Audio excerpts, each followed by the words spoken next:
بسم الله الرحمن الرحيم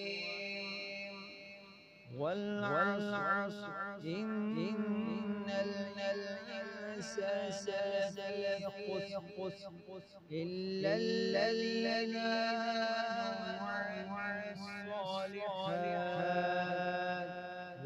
وتواصوا بالحق وتواصوا بالصبر صدق الله العظيم.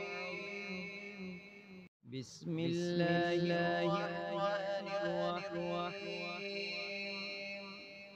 والعصر إن الإنسان لفي خسر إلا الذين آمنوا وعملوا الصالحات وتواصوا بالحق وتواصوا بالصبر صدق الله العظيم.